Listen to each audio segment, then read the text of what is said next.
Hello and welcome everyone to a conversation with health professionals on the COVID-19 vaccine. My name is Maria Moraes. I'm the grant writer at Y4Y, and the other host tonight is Sam Arnesia. You may recognize him from the podcast project. I hope you all had a chance to follow our vaccination campaign that Y4Y held a few weeks ago.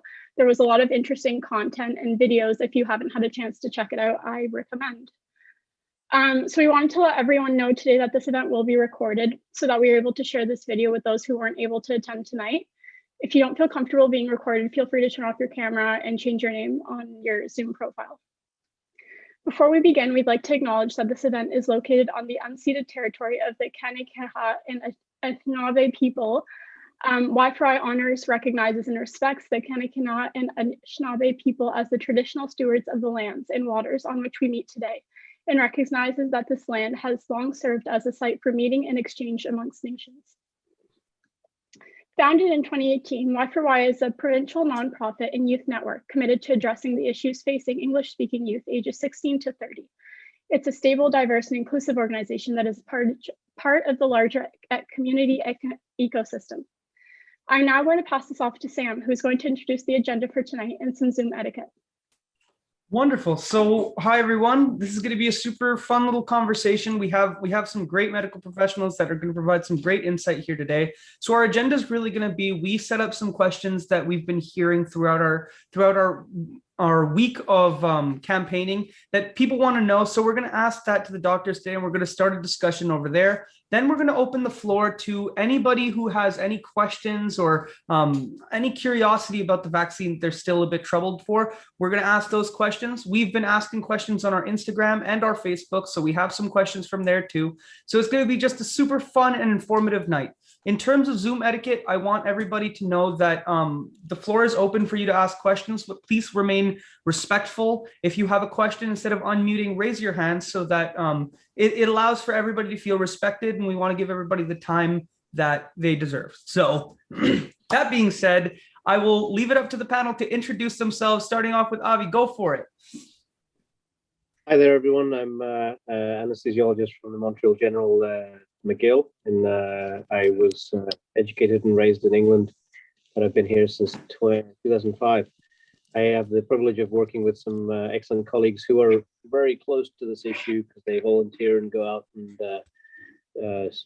man the clinics for delivering the vaccine, and I think their perspective is very valuable.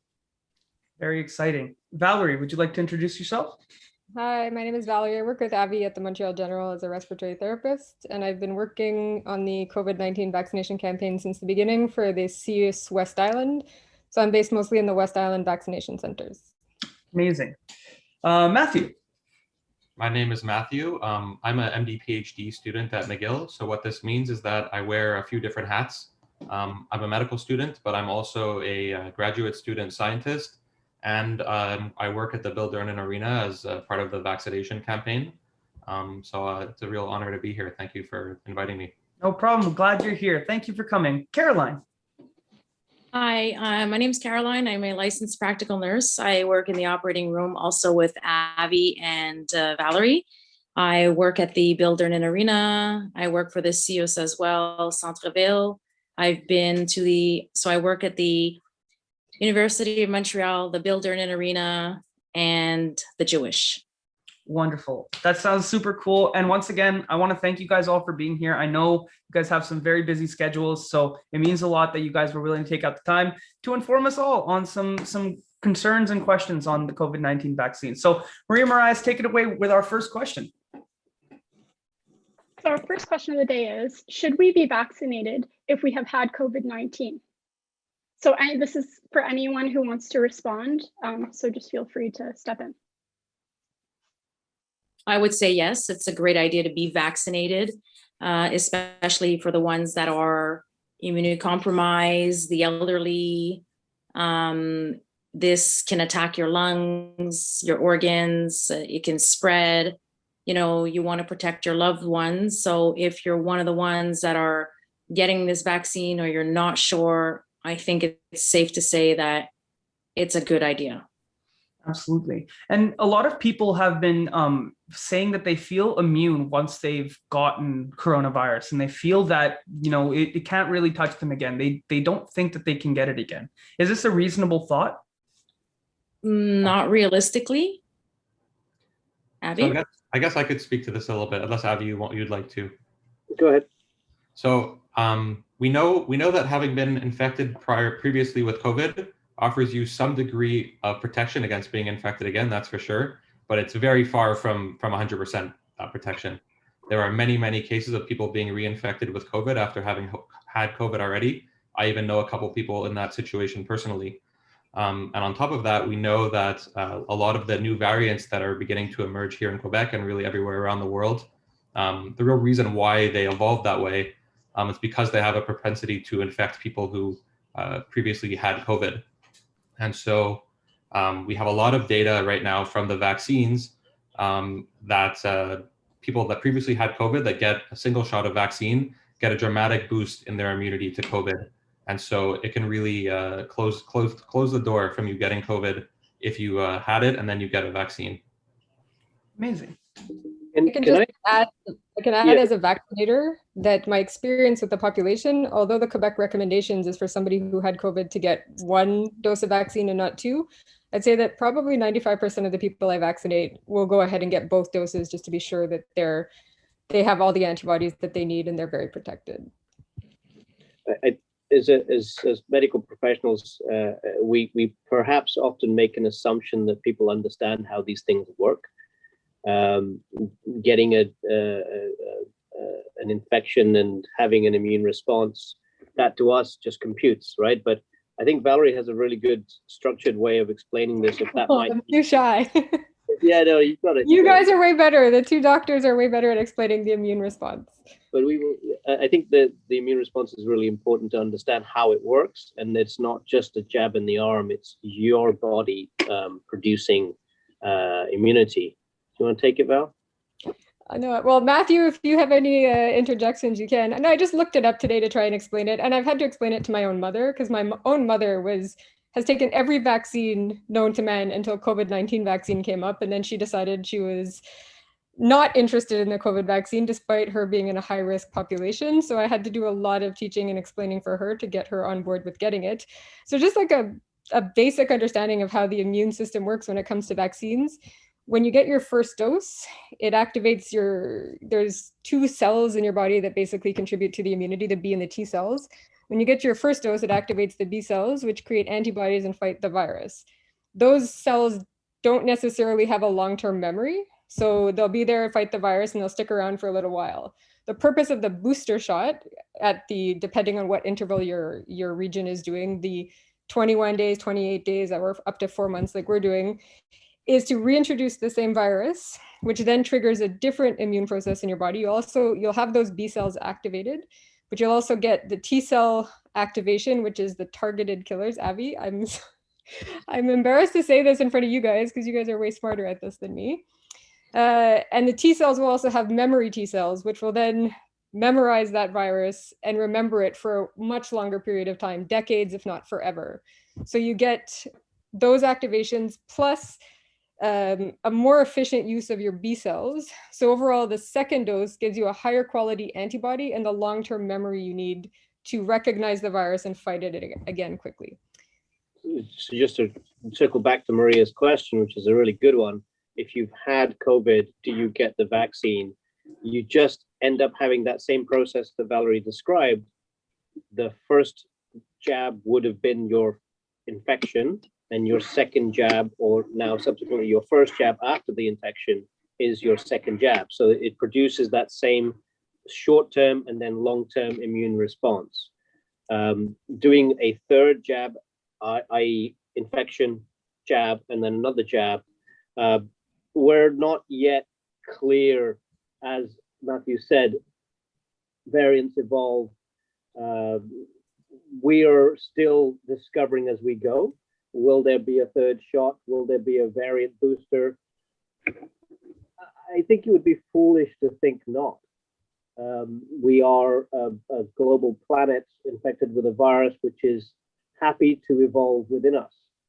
So the impetus towards vaccination is that the more people are vaccinated, the less room, space per people the virus has to evolve in.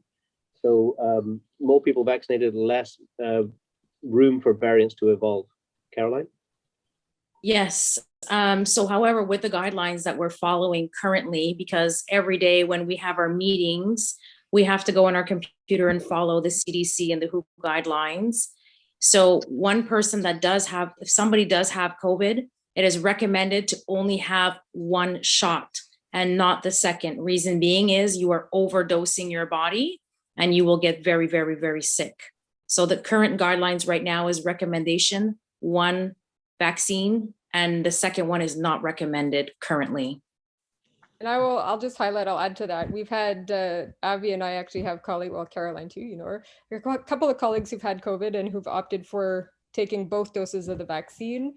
And they got some side effects, but it wasn't quite as bad as they anticipated. And the other concern that a lot of my patients highlight when they're coming for vaccines is if they only take one dose, is that going to be a valid proof of vaccination if you're traveling internationally? Because not every country has the same recommendations when it comes to 1 or 2 COVID doses. So a lot of people who are, I mean, all of us are interested in traveling again at some point. People are concerned if they only opt for the 1 dose, that other countries might not see that as a valid or a full vaccination against COVID-19. Yeah, I'd like to inject a tiny bit of nuance into this. Yeah. That a lot of the research that's come out recently, people that never had COVID, you get the first dose, you get, that prime, and then you get the second dose, and your antibodies go all the way up to here. But in people that previously had COVID, they get the first dose, their antibodies go to here, they get the second dose, and nothing more really happens. So, yes, you're subjecting yourself to, possibly having a fever, the flu type of feeling, but you're not really necessarily giving yourself that much benefit. And so I'm hopeful at least that Canada and other countries will be willing to accept, a positive COVID test plus a vaccine as, proof to get on a plane. But we're still in the very early stages of that whole issue and debate. But I'm hopeful that that's the direction that we're going to take. I absolutely hope so too. And that was actually something that I didn't know about. So thank you for that. That being said, this ties in perfectly to my next question. Can I have a second dose with a different COVID-19 vaccine after having the first dose of, let's say, Pfizer? Would it be easy to switch into Moderna for that second immune response? Does it matter which vaccine you're getting? As it stands right now, for today, I know that we were told that AstraZeneca, we can give Pfizer as a second dose if they received Astra for the first. Okay. You can do Moderna with Pfizer. So basically, whatever vaccine you're getting, you can revert back to Pfizer as your second dose. Okay.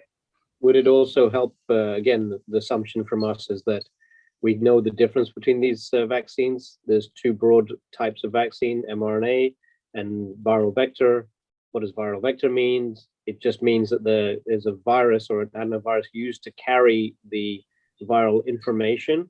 And in the mRNA vaccines, it is the viral information that we're giving you. Mm-hmm. At the end of the day, we're giving the body the viral information. How we're giving it slightly different between the 2 categories of vaccine. So broadly speaking, I think Pfizer, Moderna, mRNA, AstraZeneca, Johnson Johnson or Janssen, Amazing. Well, you answered my next question about when the vaccines start working. You guys provided a super interesting explanation onto that. So Maria, you want to go with your next question? Absolutely. So some people have been asking, can we stop taking precautions after being vaccinated? And people are wondering about the first dose and the second dose. So when can we stop wearing masks, 2 meters apart, all these kind of regulations that we're currently under? I'd have to say that's a touchy subject. I think Matthew would be good at that, given his what he's studying with his. Sure, I can go into that. So this is a very, like Caroline said, this is a very touchy subject in that some of it is government imposed, and some of it is really personal decision making and personal responsibility. So I guess I could speak with the way I chose to act and how I recommend other people choose to act. But ultimately, a lot of these things are, if the restaurant's closed, you're not going to it. If you have to wear a mask in the store, you're going to wear the mask in the store. But anyway, so the way I see this, and maybe we'll have some disagreement here, maybe not, that the vaccine does offer you protection. Your first dose offers you, a minor degree of protection, or, it's honestly still quite unclear what degree of protection with the variants circulating and all these other factors. But we do know that the second dose does offer you a very solid degree of protection. And so the way I chose to act with my first dose is basically the same as I did with the 0 doses, except I would simply do a little bit more things. It's not like I would have a party at my house, but maybe I would, go see my parents outside in the backyard and, hang out and share a meal outside. And, like sort of baby steps gradually in this sort of direction. And then when the second dose comes, this is where we're approaching the ability to, sort of go back to what we thought of as normal before, sort of in a gradation, because it depends on not only you being vaccinated, but on really everyone else being vaccinated and driving down the levels of COVID in our community to the point that the people that are at risk and the people that can't get vaccinated or don't mount an effective immune response from the vaccine are still protected by what we call, I'm sure everyone knows the term already, the herd immunity. And so as more and more people get their second dose or even get their first dose, we're going to start having a lot of the restrictions, come off. And that could even go as far as including masks and everything like this in quite the near term. I would say that our highest expectation of vaccination should be the absence of severe disease, not the absence of disease. Yeah. And I think that's a crucial element of clarity to help people understand, well, okay, if that's the case, do I still take precautions? Well, it answers itself somewhat. You're not immune. You're less or unlikely to be severely affected. However, carriage is still possible. Transmission is still possible. That's why the vulnerable in the community are still to be protected until we have vaccination rates approach over 70%. So the answer to that question is, yes, you do still take precautions because we haven't exceeded 70%. Yes, you do take precautions because you are not immune to carrying or transmitting. Yes, we do still take precautions because we are protecting the vulnerable in the community. And yes, we will still see variations. And unfortunately, as much as our fingers are crossed for a return to normal, I think this is going to be integrated into our, at least in the medical profession, our work practice is integrated already. And it is going to probably become integrated in some degree of ethical law as well. And there's a lot of discussion about that in courts at ethics level about privilege and favoritism for immunization passports and travel and service, etc. And that's a much bigger legal topic. On a personal note, I'm fully vaccinated, both doses more than 14 days ago. And because I have a vulnerable mother who is extremely high risk if she gets COVID with COPD and asthma, I continue to wear a mask when I see her. She hasn't had her both doses yet. And I'm the one that's going out and exposing myself more than my mother because I'm working with the public. I'm working in aerosol generating procedures, which everybody's probably heard about. So until my mom gets 2 doses, I'm probably going to continue wearing my mask so I protect her from anything I have. And I would encourage my mom next year, even after she's fully dosed. She didn't get sick at all this year because she was masking and social distancing. Obviously, I'm not going to keep her locked up for the rest of her life. But as she emerges back in public, I would hope that in cold and flu season, because she is such high risk, that she would continue to wear a mask just to prevent any other respiratory illnesses and protect herself.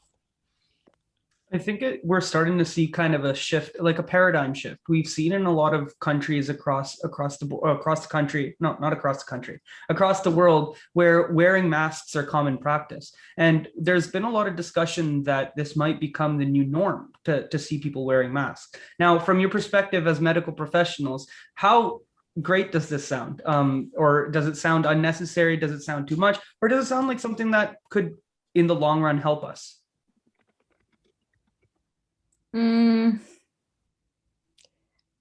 I think for vulnerable people, like I said, I'm going to strongly encourage my mom to continue wearing a mask every winter during cold and flu season when she's exposing herself. Because for my mother, getting influenza is putting her at the same risk as COVID, that she could end up intubated in the ICU. I've traveled to countries where people generally wear masks just on the basis of pollution. And while I was there, the first couple of days I didn't do it because I'm new and I don't know. And then I realized at the end of the day, when I've got black pollution all over me because that's how bad the air quality is, I started to do what the locals do and wear a mask. And I eventually I'll stop wearing a mask in public here when the mandates are lifted. But I'm not even opposed to myself protecting myself during cold and flu season when, viral transmission is higher. And that's my. Yeah. I think Okay. Go ahead. I think Matt. Okay, go ahead, Matt. I was just going to say that COVID is going to be here with us for quite a while, and in one way or another. And while having your 2 vaccines will prevent you from getting severe disease with close to 100% degree of protection, it'll still be circulating. There will still be people that die from COVID in nursing homes and the elderly and the at risk for many years to come, in all likelihood.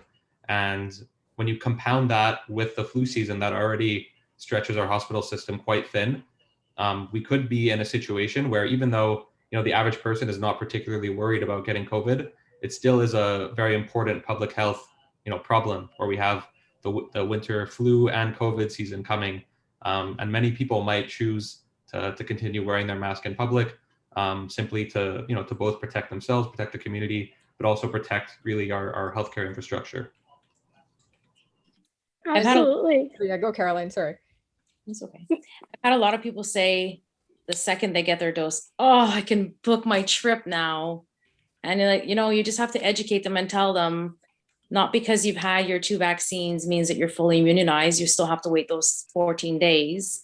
And secondly, you can still catch COVID even though you had your 2 vaccines. There's that risk that's always stemming there. So I think for the next year or so, depending on the zone that you're working in, if you're in public transit, it's recommended to wear a mask.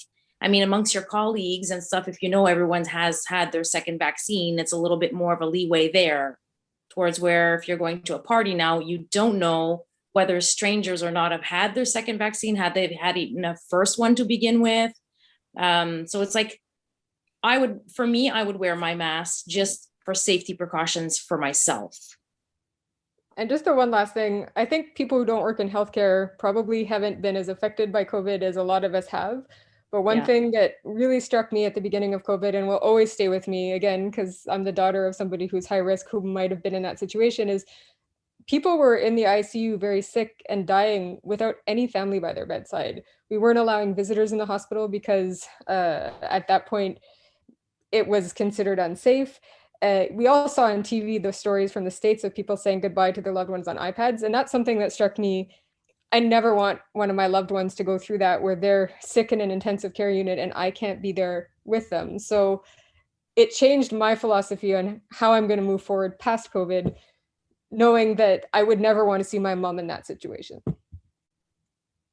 As much as this sounds like a downer, and I know the audience is looking forward to the transition to normal, I do think that we are returning to a new normal. And I think it's as unfamiliar as it is to us. There's many parts of the world which have already adapted to not pandemics, but viral circulating illnesses with population densities that are far greater than ours. Mm-hmm. And in their habit and culture has been integrated this practice of masking that is not fearful, it's respectful. It's a thing that's seen as a public service. It's not that you are frightened of the people around you. And I think that's a sense that as we go back to a new normal, are we going to be shy of each other? We've been starved of contact and society and integration in a way that I think a lot of people shouldn't need to deny that it's been tough. And we want to interact with each other. but we're a little tentative as to how am I supposed to do it properly. And so I really do speak to your audience, knowing that people want to be respectful, people want to be safe, people want to know what the right thing to do is. And we do have to look at outside our culture to see what other cultures have done to adopt safe practices. And on a positive note, there has been no flu season while we have been masked and distanced. Yeah. It's been incredible. There's been a significant reduction in other viral illnesses as we have fought COVID. Mm-hmm. So it does work. So to follow up on that, I was wondering, after taking the 2 doses of the vaccine, a lot of people have been talking about whether that means immunity forever or if the COVID vaccine is going to become like the flu shot that we have every year. I'm just curious if you have some input on that front. The viral, the mutant booster, I highly suspect there will be a relatively year or 2 yearly variant booster. They're already talking about it in the UK in September. And as the unvaccinated proportion of the global population goes down, maybe that frequency will reduce. Maybe. They're actually talking about, for Quebec as well, having this third vaccine. It'll be like the yearly flu shot eventually. So it's actually in the talks for here. It's not confirmed, but it sounds like it's going to be a yearly thing. Yeah, I think it might be useful to discuss sort of why we think we might need more vaccines. And the way I see this is that it comes from sort of 2 sides. On one hand, you with all vaccines, you get the shot, you make your antibodies, and slowly over time that immunity wanes. As we discussed earlier, we still do have those memory cells, which are ones that are sort of there lying around, and then when you see the infection, they could then become activated. But we know now that the real main correlate of protection against COVID infection and disease is the amount of antibodies you have right now. And we know that over time, after the vaccine, over the first year, they do wane a little bit. And so giving you a boost would boost those levels back up. And the second point is the concept of the variants, where we have new strains of COVID that are emerging all over the world and making their way here to Quebec, which have already shown that they're partially able to resist many of the antibodies that we produce from the vaccine. Definitely not far from fully. We're still good. We're still protected with 2 doses of vaccine. But there's a real concern that new variants will continue to emerge that really start picking away at our degree of protection, and having new updated COVID vaccines that can cover the most prevalent circulating variant strains are going to become necessary. Maybe this is not needed, but you saying that kind of made me think of how we have software updates on our phones or computers that kind of patch up any bugs that come, that they find afterwards. And I think that it's a perfect kind of explanation. So I did want to ask, because you mentioned we were talking a bit before about this idea of herd immunity. Now, a lot of the discussions I've been having with people are using the term herd immunity, or this idea of herd immunity, as a way to not get the vaccine. They're saying, well, if everybody in the population were to get sick, then we'd be okay. Do you guys have anything to say to people that think that way? Or maybe you want to address why that's so false? Sure. Well, not everybody will survive it. Not everybody's going to survive it. I mean, the elderly, there's even young. We lost an employee about a month ago to a vaccine, and there's no guarantees for anything, basically. Matthew? The basic concept of the way the immunity works, the first example that we gave, is the answer to that question. Mm-hmm. And also, sorry, go ahead. No, you go ahead. No, there's just always going to be members of society who, people who are immunosuppressed or on certain medications that aren't going to have the immune response that a young, healthy person will have. So no matter how often they get vaccinated, they're not going to be as protected as us. So there's some sort of, I look at it as, it's not just about me, it's about other people. And as a healthcare worker who's lived through it and seen the strain it has on our healthcare system, we've all seen in the news when ICUs are full and hospitals are full. I think I'm doing my part to minimize a future strain on the healthcare system. And if I can vaccinate myself and protect others because I'm not contributing to their risk of getting sick, that's the one little thing I can do. Absolutely. Past infection does not equal immunity. Hmm. It's a false equality. Okay. Definitely. I was just going to add that we have very definitive proof that herd immunity through natural infection is impossible. We know this because of the P1 variant that emerged in Brazil. There's a specific city in Brazil, over 70% of the population had previous COVID. They thought, oh, we're good, we're great, we're not going to get COVID again. Our city, we have herd immunity in our city, we're good. And then this variant emerged that is just basically able to infect people that had the previous COVID as if it was the original COVID and spread rampantly. And if we just allowed COVID to continue to spread rampantly without vaccines and without taking the precautions, this would just keep happening. And so that's why we have to do the things that we're doing. Definitely. Well, thank you guys for answering that question again. It definitely made sense. And I'm going to, at this point in time, ask everybody in the audience. We have a couple more questions on our end, but we want to open up the floor to you guys. If there's any questions, concerns, or curiosities you have about the coronavirus vaccine, we're going to be asking those audience questions in about 5 minutes once we're finished with the questions on our end. So go ahead and ask those in the chat, and we will get right to them. Maria, you want to go with the next question? Absolutely. So someone in the chat asked, why does the term vaccine passport scare people when receiving vaccines already as was a normal practice for global travel? So do you have anything to speak on that note? A good point.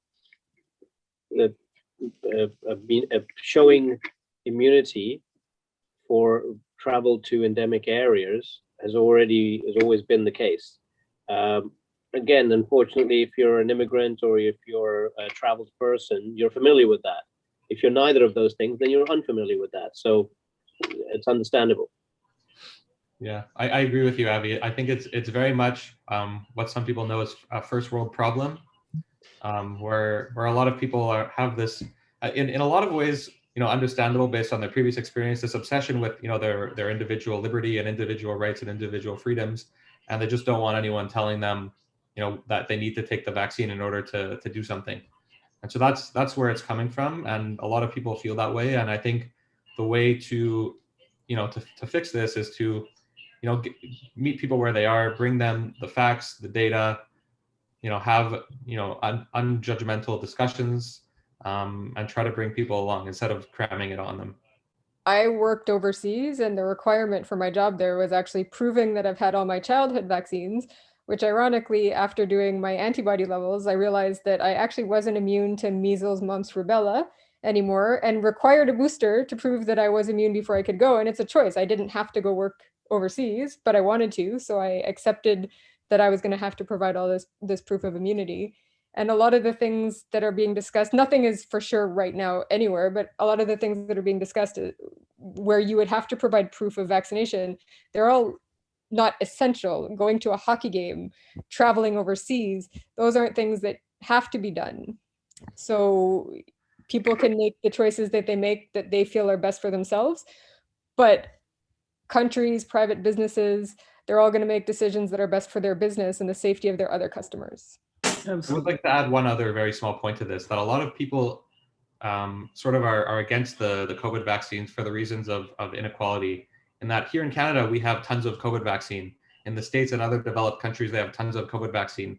And if we were to impose a COVID vaccine passport where we don't let people come in, we're basically blocking ourselves off from every poor country in the world, essentially. And so that's a lot of the rationale for some people, at least, in thinking that either we should hold off on doing this or find another solution.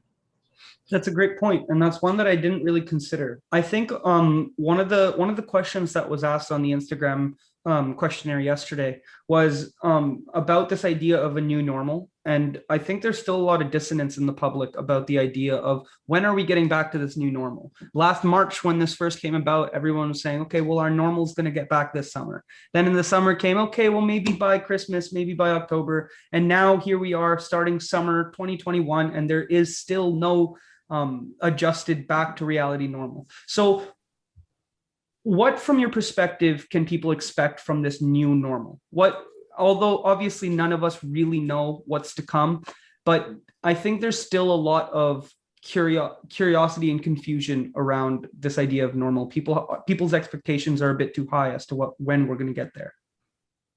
Can I just speak to the vaccine passport? There's another element, which is the condition of work. Again, not a new thing. For our environment, at least, we have to provide a proof of immunization or immunity in antibody form to hepatitis. So this has now been included and folded in as COVID vaccination as a condition of work. And this is interesting legal precedent. The normal cannot return so soon after a year of the majority of supply chains, as well as travel, as well as movement, as well as governmental interactions. That standstill or the stop has given us a huge opportunity. The rush to normal may squander that opportunity. The opportunity to reset and realign our priorities and our goals at national and global levels is, I think, the opportunity for the youth of today. And they should influence the administrations and governments in that direction and see it as an opportunity, whilst we have the opportunity that the oil tanker, the super tanker that has so much inertia that we couldn't turn before because the wheels are turning, we have the opportunity because it's come to a stop. Now we can turn direction. So it's a double-edged sword. There's a lot of negative things going on right now with supply chains, cost of things. There's an inflationary pressure. There's a demand-related inflation as well as a supply-related inflation. So we're getting into macroeconomics now. You know, prices of basic items have gone up, and that may sustain. But we get to decide now: do we go back to the low-cost, high-output consumption economies, or do we go more towards a perhaps slightly higher cost, may better value, maybe more sustainable approach to our lives and our economies? It's an option, it's an opportunity. I think that also answers the point of the idea of normal, because there is going to be a huge paradigm shift in the way we go about so many aspects of our life. Unless anybody else had anything to add on to that point. I just think that I don't think that we really did a good job at answering the person who asked the questions. Real question is, when will their life, the way they used to do things, can they go to school, can they go to a party, when are these things going to get back to normal? And I do think that we can make a significant amount of uncertainty, but we could at least start talking about it. In that once 70-80% of our population has 2 shots of vaccine, we will be over the hump. I think it's quite confident to say that we won't have lockdowns again. And I think that's the main thing that people are worried about, is having lockdowns, is having to stay home with a curfew and not be able to go to a restaurant or not be able to go to a store. And these are really the things that touch everyday people's lives. And this is what people want to know about. When can they hang out with their friends? And I do think that once everyone has their 2 doses of vaccines, that degree of what we considered normal life, in large part, will be able to return. Of course, there's a real chance that if we don't vaccinate well enough, or if there's some crazy variant that emerges in the fall, COVID can begin to surge again. But that's really what is the unknown at this point. Is the numbers are going down now. They likely will stay relatively low through the summer, barring some very unforeseen circumstances. But the real question is, in the fall and winter, what's going to happen?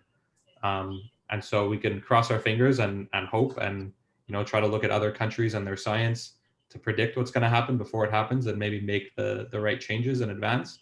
But that's where we're at. Perfect. I think.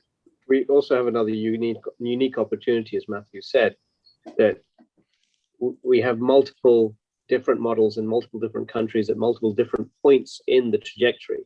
So we can look into the future, and this is unique in any sort of health crisis.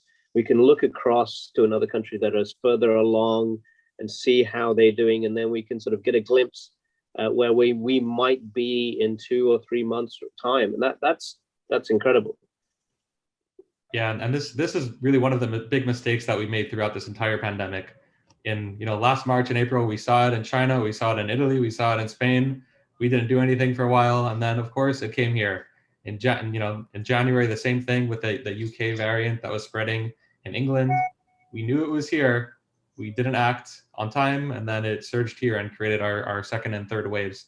And so now I think everyone realizes this, and we're gonna be looking at these other places and really, taking that into account. I believe the first dose, we are at 76% vaccination rate. And our second dose, we're at 4%, which is mostly like healthcare workers and immunocompromised are prioritized. I think this is going to go way past the New Year's for a second dose for sure. That's super exciting. That's such a great statistic to hear. I mean, there's still a long way to go, but it's really comforting to hear that. That's wonderful. And on that note, someone asked just now in the chat, Pfizer and Moderna both have different efficacy rates in the 90s, while some other vaccines have much lower ones. I heard that these numbers can't be compared. What is this rate referring to, and why can't they be compared to one another? So the rate that you see, when someone tells you that it's 94%, 92%, 79%, that's the number that was identified in the clinical trial for what they were specifically looking for in the clinical trial. And each clinical trial has slightly different criteria of what they consider COVID. So is it asymptomatic infection? Is it asymptomatic infection plus one symptom? Is it asymptomatic infection plus 3 symptoms? Is it going to the hospital? It's really a hodgepodge. And so that's the general reason why it's generally when you're a scientist looking at different clinical trials, why you can't compare different clinical trials to each other, because the things that you're looking at are not exactly the same. They're similar. You're looking at, COVID, it's the same disease. Actually, it's not even the same disease, because some of these trials were done in countries with different variants circulating, and that's a whole other aspect to this as well. So that's really what it comes down to why you can't directly compare the numbers. But I think the important point to take home from all of these numbers is that in all the COVID clinical trials for all the vaccines that we're using here in Canada, there was not one event of severe disease or death of people who got the vaccine on any of those trials. And so as an that's really evaluator, an important point. As an evaluator for vaccines, that's what I really point people to. I always make sure when I'm talking about the numbers for percentages for symptomatic disease prevention, that I say up to, because not everybody's going to have the same immune response. But I try and direct people's attention to the number of preventing severe disease and death, because to me, that is the most important thing when it comes to this vaccine, is that you're not going to die and you're not going to have the severe complications. And within all the vaccines, there's pretty similar numbers for that. So I direct people to that number and the importance of that, and make sure that they understand that, because the Quebec paper is a little bit confusing sometimes because it seems to put an absolute number on the paper. And I just try and highlight that it isn't an absolute number. It is an up to number, and everybody's immune response varies. But no matter what, you're going to get good protection against what really matters, which is severe complications and dying. So the next question we got in the chat kind of speaks to the fear surrounding long-term effects of these vaccines. A lot of people are fearful because it hasn't been around for a long time. A lot of people think that they were rushed. Again, you know more about this, you'll be able to speak on it, but someone asked, young women are reporting changes to their menstrual cycles after getting vaccinated. Others are wondering about if their ability to have kids will be affected. Is there any research backing this and other long-term effects that you predict might happen? Can you speak to those a little bit? Well, I know for women, go ahead, Abby. No, I was just saying it's shocking and serious that people have these concerns. I had not heard about this. Please go ahead. No, I know there's pregnant women, they get permission from their doctor, all depending on their medical condition, the high risks. I know for a woman, if you're on example for myself, I'm 42 on birth control, not because I don't want to get pregnant, it's because I don't have estrogen in my body. So as an example, AstraZeneca would not be a candidate for me. Plus I am a smoker. I want to get off the birth control, but I can't So at the age of 42, smoker, birth control, AstraZeneca would not be one of the ones as a candidate for me. So I guess it depends on each person's medical condition for young women. The one thing I can add is in my quest to better inform my patients when they come to me and ask me questions about the vaccine is I've tried to seek out unbiased scientific data online so that I have some background when I certainly don't give anybody my opinion, but I can direct them to reputable sites. And there is an obstetrician, OBSGYN in the States that I follow. She has a podcast and an Instagram account, and she publishes she gives her followers the most up-to-date information regarding the gynecological and obstetrical concerns of people. And although many people have asked the question about the altered menstrual cycles, there is still no evidence that is associated with the vaccination that she's presented. And there's certainly no evidence at this point that that there's an effect on fertility. So I think there's information out there that you can find that's reputable, and that is what I try and do. There's a few, I guess, social media personalities that I look to that provide unbiased clinical opinions, and that's what I go to try and at least better inform my patients of what they're getting when they ask me. And I'll say that I've seen, since they opened it up to pregnant women, and I think the recommendations, Matthew, you might correct me if I'm wrong, I think the recommendations at this point in Canada and the States are women at any stage of pregnancy and lactation are recommended to have the vaccine. Pregnant women have been shown to be a high risk for severe COVID. And since we opened vaccination up to pregnant women, I have seen an onslaught of pregnant women coming in. I'll never forget, my first pregnant woman was actually in the round of teachers and essential workers, and the vaccine hadn't been opened up officially to pregnant women. And as a vaccinator who's there every weekend, I wasn't sure what to do. And I looked up the recommendations online myself so I would know, asked the manager, and even then we were allowing those people to get vaccinated. So she was high risk working with kids, and her doctor felt it was in her best interest even before it was recommended on a national level. Yeah, I think I just would add that for the Moderna and Pfizer mRNA vaccines, there are literally as close to zero contraindications that exist. There aren't any. The only contraindication is another vaccine in the past 14 days. And then I would just tell you to wait until after 14 days. If you're less than 12 years old, it's contraindicated for you. But otherwise, there's no medical reason why someone should be, could say that they, use it as an excuse to not get that vaccine. And I guess to the point about changing menstrual cycles, to my knowledge at least, and I think no one, everyone here agrees, there's no solid data on that as far as I know. But I will say that even if it was true, it wouldn't be particularly surprising to me, and I'll explain why. That when you get a vaccine, as when you get COVID or when you get the flu or when you get any infection, you mount a big immune response in your body, and this changes some parts of your function. We know that when people get flu, that your menstrual cycle could change a little bit. When people get COVID, the same thing. And so if you choose not to get the vaccine, you're essentially guaranteed over the course of your lifetime to get infected with COVID, with the real COVID. And so basically the vaccine is just one of the 20 proteins of COVID. So you're basically choosing to get one of them instead of that one plus the other 19 that could potentially do a lot more damage to you. And this is why it's recommended for everyone.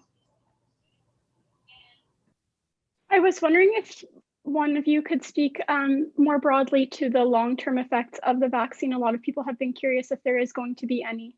I'm not sure if you have more information on that or research. So I guess I'll continue off of my point that I was just making before, that the COVID vaccine is essentially one tiny piece of the coronavirus. It's called the spike protein. That's what you're mounting the immune response to. And that compares with getting natural infection with COVID, which is the exact same spike protein, plus a whole host of other proteins.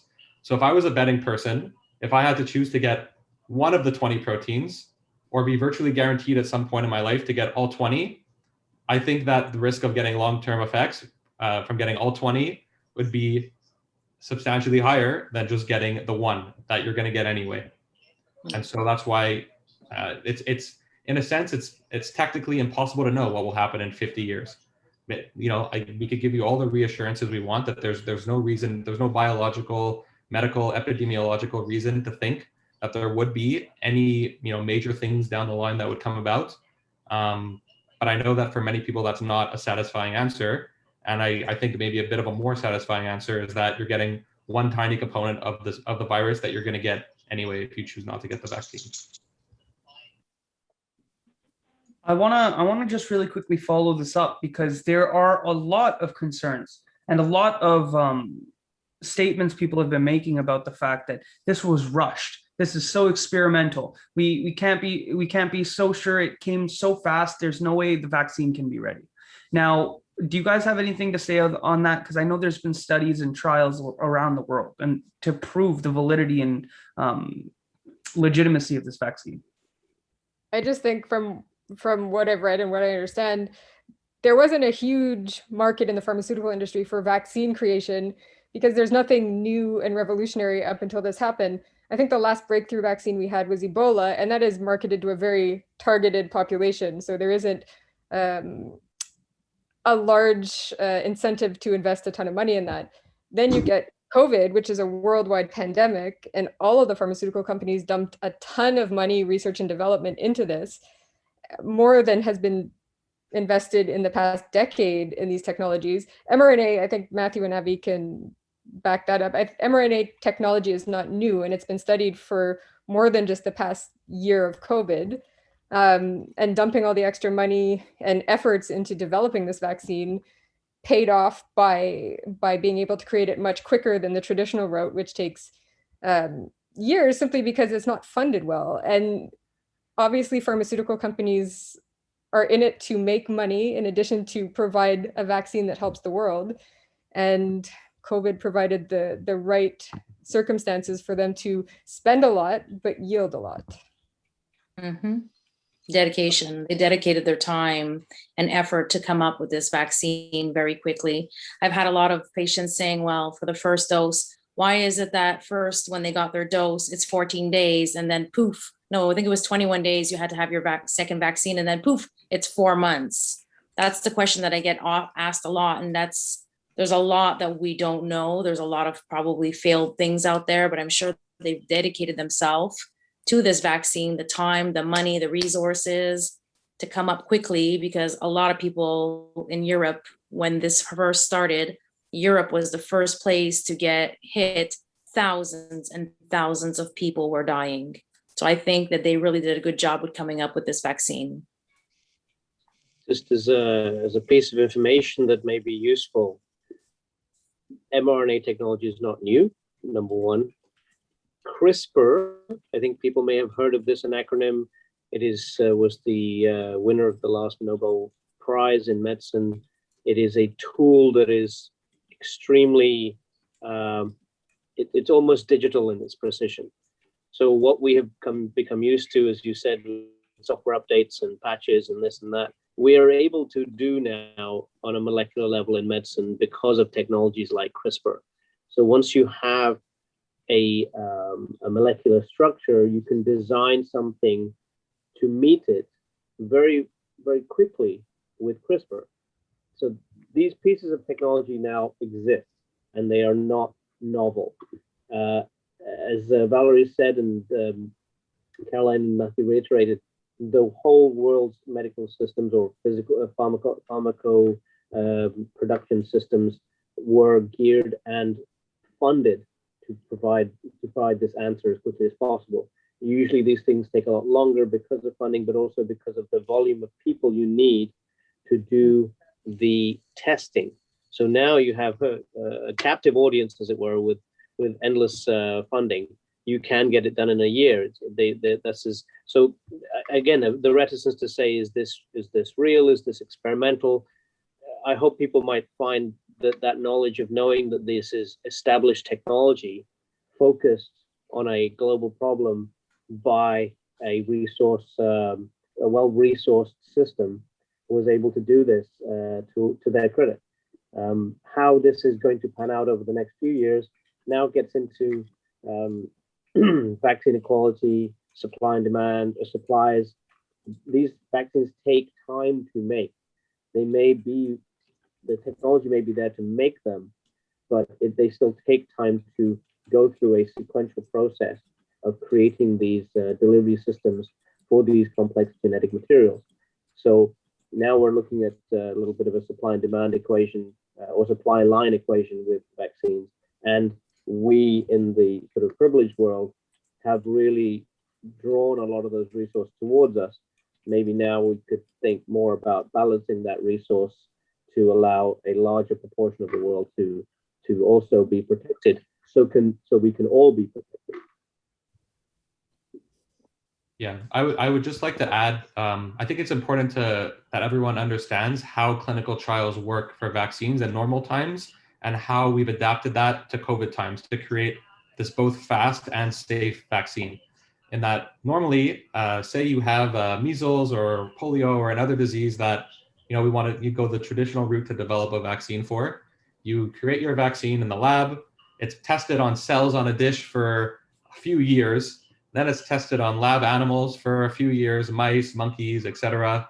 Then it goes into what's called a whole bureaucratic spiral where you try to get funding for your vaccine. And then it eventually makes its way into phase 1 clinical trials. They run the phase 1 trial in a few human participants. But before moving to phase 2 clinical trial, they want to make sure that it's a worthwhile investment. So they really wait a lot of time. They do tons of analysis, and then eventually decide, okay, you know what, we're going to bring it to the phase 2 clinical trial. Then a new round of fundraising begins. A few months later, they start the phase 2 clinical trial, give it to a few more people. But again, the exact same thing. We don't know if this is big time yet. We want to wait. We want to do all sorts of lab tests, analyses. That is just checking if it's going to be a moneymaker. And then, okay, it's going to be a moneymaker, we think. We're going to go to phase 3. And then you do the big trial with 30,000 people or 100,000 people. And this is really the big difference between those vaccines and COVID. Because when you're doing a phase 3 clinical trial for a vaccine, it's what's called an event-based trial. And so in order to understand if your vaccine works or if your vaccine does not work, you need a lot of events of the disease. You need a lot of people in the control group getting the disease in order to know that, the people in the control group got the disease, the people that got my vaccine did not get the disease. And so when we're creating vaccines for diseases like measles, like polio, that are extremely rare in our society, these trials will take years to run in order for enough people in the control group to get sick, to be able to make this statistical argument that your vaccine works. But when we're in the middle of a pandemic with thousands of cases or hundreds of thousands of cases every day of this COVID virus, these trials happen a lot faster, and the people in the control group get COVID a lot faster. And within a few months, we're able to see very clearly that the vaccine works extremely well, and the people that were on the placebo group were much more likely to get COVID. And another important point regarding the safety is that we know from the entire history of vaccines that vaccine-related side effects happen in the first 3 months. There's no vaccine in history on the record that has elicited side effects further out than that. And so that's why our National Advisory Committee on Immunization and the CDC in the US and countries all around the world felt very comfortable approving a vaccine with that duration of follow-up data for safety, coupled with the strong efficacy data that we have. Wonderful, thank you. That I know a lot of times I respond to you guys saying, wow, thank you. It's just, there's so much information that even I didn't know, and doing so much research in this past couple of weeks for this campaign, it's really interesting to hear your perspectives. So yeah, thank you guys for this wonderful thing. I think we have one more question Maria wanted to ask. Go for it, Maria. We're short on time, so one or two people can speak to this briefly. But just to wrap up, what are some of your concerns about the public's reaction to the COVID-19 vaccine? I can say that I spend a lot of time reading social media commentary on many sides of the political spectrum, and my big concern is the effect of social media, the impact that social media has had on COVID itself and the vaccine. My experience with my own mom, like I said, she's taken every vaccine she's been offered her whole life, including the flu shot every year. Then I realized with the COVID-19 vaccine, she was getting some information from Facebook that was simply incorrect when it comes to the vaccine. And there has to be, I think people are way too believing of what they read on social media and let that define their opinion on something without doing the fact-based research. I'm a believer in everybody's right to choose.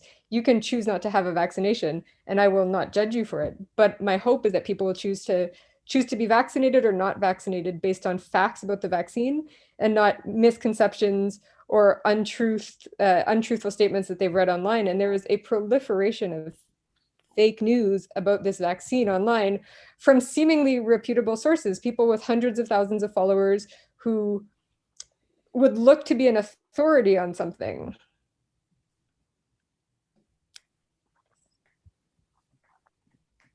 I'm not sure I quite understand. Can you repeat the question, Maria? Yeah, absolutely. So I was just wondering if what are some of your major concerns about the public's reaction to the vaccine? The reaction to the vaccine, Yes, or in terms of uptake? Because I say it's like positive or negative. Because I think people have been really positive in tell me where I can get it. When can I get my first shot? There was a lot of excitement to when they would be first allowed to get it. A lot of people even it was quite quaint to hear people say, "Is it my turn yet? Am I jumping the queue?" And that showed a lot of positive community mindedness, and my encouragement was get your shot as soon as you can. There's no, I personally didn't come across a lot of hesitancy. I came across a lot of enthusiasm, and I think the majority, I mean, again, if there's greater hesitancy than I've seen, the way to address that is to give as much good information as possible and to reassure very reasonable and understandable fears. Fear is quite magnified in our society, and especially in the last year. Our fears have been tested, and our ability to cope with facing fears have been tested. And I think we still need to acknowledge that we have, as a society, global society, we've been through a once in our human history experience. This has never happened before. So acknowledge that, and we will and we are coping with this. But if you're struggling, ask for help. Wonderful. Well, if anybody has anything else to say before we wrap this all up, any final points, concerns, questions, topics?